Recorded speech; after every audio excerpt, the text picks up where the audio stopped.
नारायण साकार हरि जी की संपूर्ण ब्रह्मांड में सदा सदा के लिए जय जयकार हो।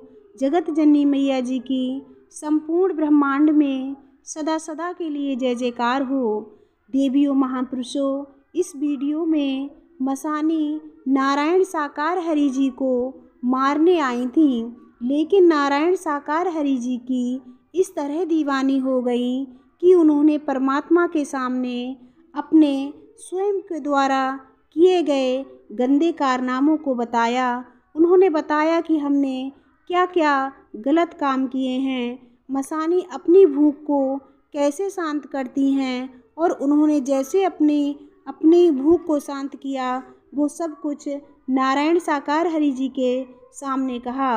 उन्होंने मंदिर की मूर्तियों को हिला हिला कर क्या देखा, ये भी नारायण साकार हरि जी के सामने बताया। जो प्रवास बना रहे हैं उनका फ्यूचर क्या होगा, भविष्य में उनका क्या होगा, ये भी बताया। मसानी ने परमात्मा के ऊपर 2 साल आक्रमण किए, फिर भी नारायण साकार हरि जी को परमात्मा मान लिया। ये कैसे संभव हुआ, ये भी नारायण साकार हरि जी के सामने सब कुछ मसानी जी ने खुलासा किया। वीडियो को पूरा देखें और आप देखें कि किस तरह से मसानी जी दीवानी हो गई नारायण साकार हरि जी की। मैंने पहले भी कहा है और आज भी हरिओम कह रहे हैं कि 50 लाख वर्ष जब मैं भटक रही थी तब मैंने निराकार के एक एक मंदिरों में जाके मैं बैठी हूँ। मैंने मूर्तियों को हिला हिला के देखा है, खड़े हो के उनके बगल में देखा है कि इनके अंदर जान है कि नहीं, इनको दिखता है कि नहीं, क्योंकि मैं झेल रही थी। हरी मैं प्रेत योनि झेल रही थी, मैं दर्द से चिल्ला रही थी और मेरी सुनने वाला कोई नहीं था। मुझे ऐसा लगता था कि यही भोलेनाथ, यही जो भूतों के जो राजा है, देवता है, यही मेरा उद्धार करेंगे और कोई नहीं कर सकता। लेकिन मैंने एक एक मूर्ति में झांक के देखा है, कोई मुझे एक भी कुछ नहीं दिखाई दिया। लेकिन हरि परमात्मा, जब मैंने आपको देखा, एक ही दृष्टि में मेरा बैंड बाजा बज गया और मैंने जान लिया ये मेरी फाड़ के रखेंगे, उद्धार तो बाद में होगा। लेकिन मैं भी देखूंगी कि अगर ये हरि है, परम सत्ता है, तो ये मेरा उद्धार करेंगे, क्योंकि मैं भटक चुकी हूँ। मेरा एक एक निवाला मुझे याद है कि मैंने मांस के गोते में कैसे लहर के चलती थी, कितना मैंने खून पिया है। मैं तांत्रिक को ऊपर चढ़ के चलती थी। मेरे पास यही काम था, मेरे पास कोई काम नहीं था। मंदिर बैठना मेरे पास काम था, फूल अगरबत्ती खाना मेरा काम था और मेरे पास कोई काम नहीं था हरि परमात्मा। लेकिन आपको पाने के बाद, आपको देखने के बाद, हाँ, मैं आपके पीछे पड़ी तो जान दे के पड़ी हूँ।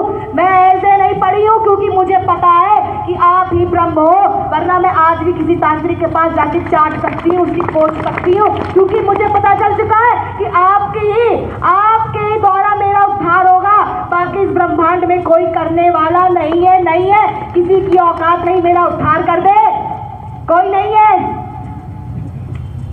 हाँ, मैंने आपको मारने के लिए आई, हाँ, मैंने खूब वार किए हैं आपके ऊपर, लेकिन मैं आपको इतनी सी भी कोई दिक्कत नहीं पहुंचा पाई, कोई कुछ नहीं पहुंचा पाई हरि परमात्मा।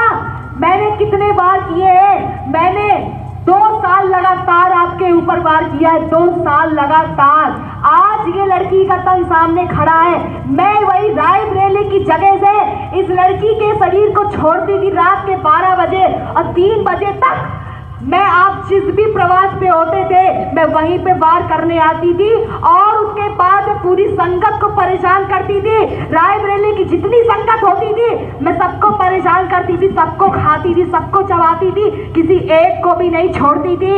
और मैं डेली आकर के आपको देखती थी कि हरि परमात्मा, मैं आपके ऊपर वार करूंगी, तब तक करूंगी जब तक तुम मेरा उद्धार नहीं कर दोगे। और आज मेरा वो घमंड चूर हो चुका है, चकनाचूर हो चुका है और आज हम आपकी शरण में झुक के खड़े हैं, ऐसे नहीं खड़े हैं। अरे हमने सब कुछ कर लिया है, मैंने इतने लंबे समय तक भटक के मैंने सब कुछ कर लिया है, मुझसे कोई भी चीज बची नहीं है जो मैंने अपने पूरे पूरे पूरे प्रेत योनि में घूम के ना की हो।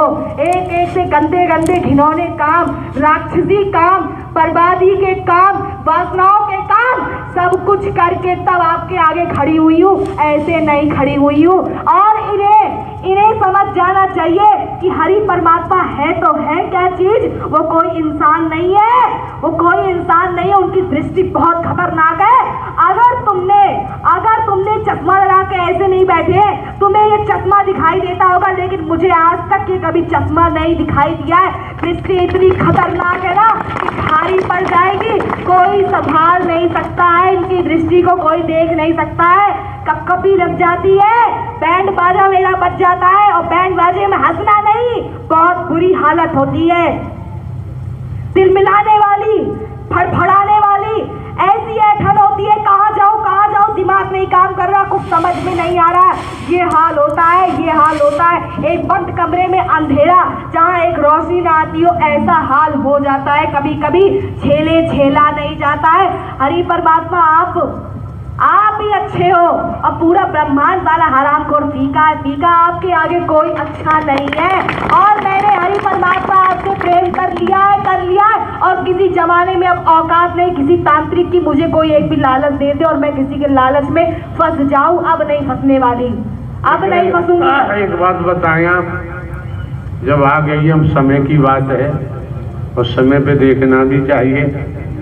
जो नारायण हरि परमात्मा के नाम को बेच रहे हैं, रुपया पैसा वस्तु पदार्थ ले रहे हैं या प्रवास बना रहे हैं, इनका क्या होगा? इनका हरि परमात्मा, आपने इतने साल हो गए आपको ब्रह्मवाणी देते हुए, किस लिए दिया, किसके लिए दिया और किसके लिए आप आए, इसकी कीमत ये समझ नहीं पाए हैं। अगर यही इन्होंने समझ लिया होता कि ये आए किसके लिए हैं, ये पापियों का विनाश करने के लिए आए, सत्य की स्थापना करने आए, सत्य की विजय करा के जाएंगे। सत्य का झंडा लहरेगा और कोई उसको रोकने वाला इस जगह से पैदा नहीं हो सकता है। सारे बस समय का इंतजार करो, यहाँ बस समय की बात चल रही है।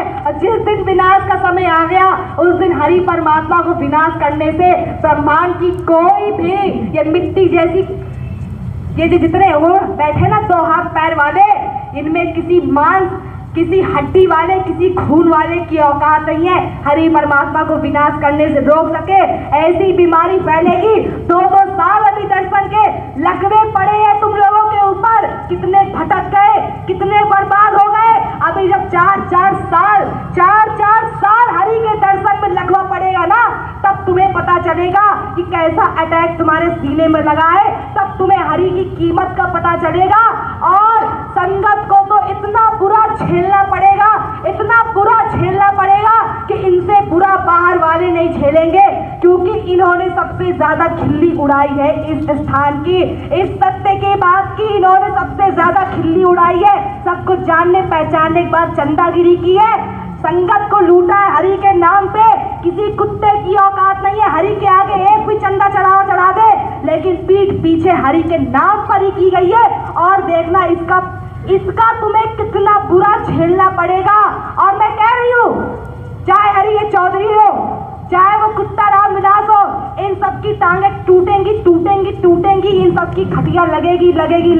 और देखो इनकी शिकायत करने वाला आता कौन है, सबको झेलना पड़ेगा और ऐसे ही झेलेंगे। बस समय का इंतजार करें, कोई बचेगा नहीं, एक इंसान नहीं बचेगा जो झेलेगा नहीं। जिन्होंने हरि के नाम को बेचा है, प्रवास बनाए, इनका क्या होगा?